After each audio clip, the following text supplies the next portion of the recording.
And then So again, well, what I'm asking you though, Carlos, I apologize. I'm not trying to interrupt you to be rude, sure. but if I could, for a minute to keep you on point here with this.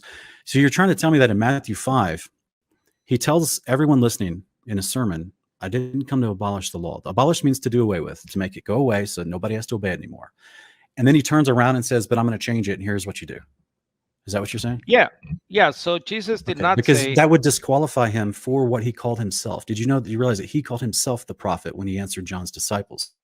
Right. He called himself the prophet that was expected to come. He is the prophet of Yahweh. He is the ultimate, just like you referenced earlier from Deuteronomy 18, the one that was prophesied. There are strict rules in the Torah, Deuteronomy 13 and Deuteronomy 18, that apply to prophets. They cannot step outside of the Father's already given instructions. They can't just make up their own laws. They can't change the Father's words. They can't change that.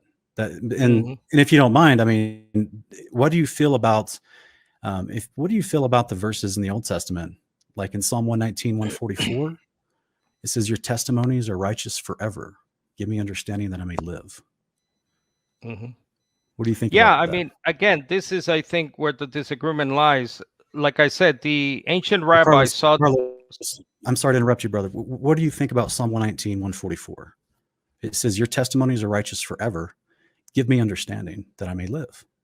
What do you think that? What kind of living do you think that is? What do you think it's alluding to? What do you think he's talking about? Right. So, as a follower of Jesus, the Messiah, not Moses, I go by his teachings and the teachings that are left with the apostles, and especially Paul, as we will come to, I'm sure. So we see What I Jesus. asked you a direct question though. I'm gonna put it on screen for us to look at together so the audience can see it too. This is important. So, and this is in the KJV, if this is preferred to read from.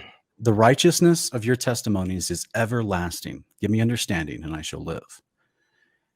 How can they be everlasting if Yeshua comes and changes them? Well, again, we have to go to the teachings of Jesus. So Jesus brother, I already is addressed that. He disqualifies himself as a prophet if he goes against the rules for a prophet. The rules for a right. prophet is anyone that leads you away from anything that the Father's already established as his word. I mean, we both agree in John 1:14, right? That the word became flesh. So, in what way, Sean, is Jesus greater than Moses in your estimation? Well, he's a great high priest. He's the Messiah, the anointed one that is the only one given authority to raise Israel from the dead. Well, my question has to do with the fact that it sounds like you are saying that Jesus basically came to repeat Moses. Nope. Right? No. Moses was a prophet. So just like in Deuteronomy 18, where it says, like Moses, I will raise up a prophet, and he will do these things, but he'll be greater than actual Moses. So we see that in Yeshua fulfilled. It's prophesied all throughout the law and the prophets and the Psalms.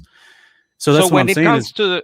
When it comes to the question of the commandments, the law, right? In what way then is Jesus greater than Moses? I mean, that's all I can ask. Like in I already answered it, brother. Hebrews tells us, and just like he's greater than the angels, upon his resurrection, he is made high priest of Israel, and he's going to be king. He's king of Israel, technically, but he'll be king on the earth when he comes. When it comes to instructions, when it comes to the law, to the instructions, not to his exalted position. Obviously, Moses was not exalted. Obviously, Moses was not raised from the dead. But when it comes to the instructions of God, the commandments, the Torah, the law, in what? Sure. Because it sounds like you're saying Jesus is basically giving us the same law of Moses that was given. It's not Moses' law. It's not Moses. Sorry, Moses is just yeah, we understand. It's not Moses' law. But yeah. Well, I mean, I don't know. Your question is based upon. Well, that's what the Jews in the first century referred to it as. The Bible actually calls it Yahweh's laws, like I just referred to in Psalm 119. Right. I also have on screen here, this is John 15, 10 through 11. Yeshua tells us exactly when he's here, what he's doing. In John 7, and also now here in John 15, he says, if you keep my commandments, you shall abide in my love, even as I've kept my Father's commandments and abide in his love. These things I've spoken to you, that my joy might remain in you, that your joy might be full. So Yeshua tells us right here, he kept his Father's commandments. And previously in John 7, he tells us that Maybe it's John 7, I believe.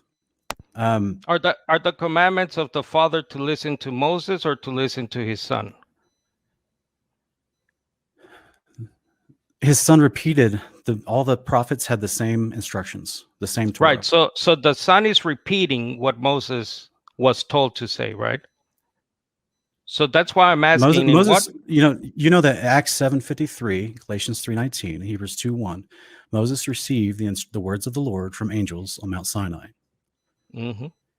So Moses didn't write anything to make anything up. He didn't author anything. He's just the deliverer of the information to the people as he's instructed to teach them the information that he was given. So this is also the job of all the prophets henceforth, all the prophets that would follow after, including the big prophet that was prophesied to come. He cannot speak a different message. And he tells us that he doesn't. He tells us that his doctrine is not his own. It's actually his father's.